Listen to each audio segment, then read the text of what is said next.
Hi guys, it's me Ty here, and today I'm going to talk about what I did to fix my Honda Fit. It's like I have a 2008 model. Well, I had a massive intake air leak, and I'd replaced everything related to the intake manifold. In which if you guys need to know how to fix that, I have another YouTube video on that. Well, after I cleared all my codes and took the car for a drive, I ended up getting a P0497 code. And what that is it's an evaporative emission system low purge flow. So what I ended up doing is I went to go ahead and test my purge valve solenoid on the car, and that is located right on the top of the throttle body. It's just a little plastic sensor. It's got a cord, yeah, electrical connector hooked into it. So what I did to test that is I went ahead and I unhooked the sensor. And how that purge valve solenoid works is it's not really that critical of a thing on your car, but you don't want everything to compound, and then pretty soon you have a piece of junk car and you can't troubleshoot it because you have a whole bunch of problems that are causing a certain problem. So you go to fix one thing on it, and that didn't fix it, and eventually you give up because all this other stuff just combined, they cause this problem. So that purge valve, what it is all of your vapors inside of your gas tank, when the car is shut off or running, uh, they go ahead and they come out of the top of the tank and they go into a charcoal canister through a line. And then from the charcoal canister, they go to this purge valve solenoid, which is on your engine. And then through the solenoid, they go into your intake manifold so you can burn off these vapors so that they don't go into the atmosphere. And when your car is shut off, that solenoid is shut so that they can't get out. But whenever your car is running, that purge valve will open and let it go into the intake manifold.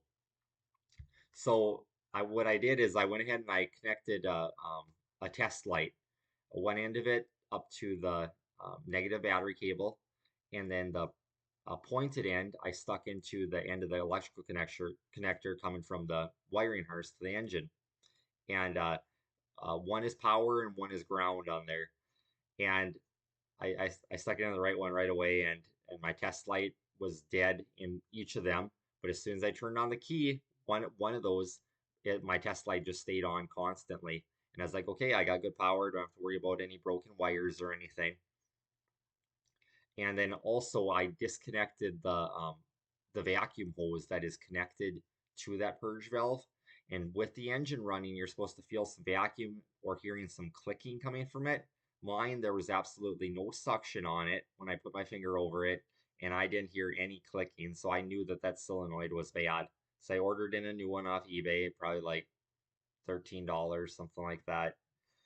And um, I went ahead and and to replace that, there's kind of a guard on top of it. So I went ahead. The first thing I did is disconnect the electrical connector from it. Uh, then that hose, I on each end of it, it's got like a little hose clamp, and on one of them, I was able to get a normal standard pliers on there to get that hose clamp pulled back.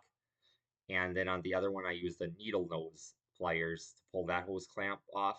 And then I just disconnected one of um, uh, the hose ends on it, and then it's got two little 8 millimeter nuts on it that you have to take out, and that's what physically bolts it, or well, bolts the bracket that's on top of it. So I got a 1/4 inch ratchet, probably about 6 inches of extensions, a swivel, and then a little 8 millimeter socket, and I was able to take those off. And I also had my retractable pen magnet to try and catch the nuts while I was unscrewing them there. And when I went to go order it, I went ahead and I was able to catch both of the nuts on there. And then once I got my purge valve solenoid in the mail, sure as heck, I went ahead and I ended up losing one of the nuts when I went to go take them off. Um, and so I was able to, how the heck was it? I think the hose just held it on is what I did when I changed that out. And then I was able to drive into the hardware store with the car, and I took the nut into the hardware store, and I was able to thread it on their little testers or whatever that they have, you know, of what size nut you got, and it's a 5 millimeter by 0.80 course is what this metric nut is, and it was 66 cents at the hardware store. It's in little cabinets in the drawers because it's a specialty nut. Because and then after that, I bought like 10 of them, and that's usually what I've been doing. What I found out with Hondas is they have such little off nuts and bolts and everything that are so easy to lose because it's such a tight fit inside the engine compartment.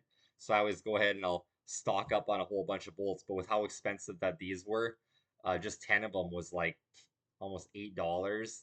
So I guess I'll just be making a run there to the hardware store each time that I and then stocking up on whatever size, like because you can't stock up on every darn size. You're gonna be broke. Pretty soon you're gonna be the hardware store.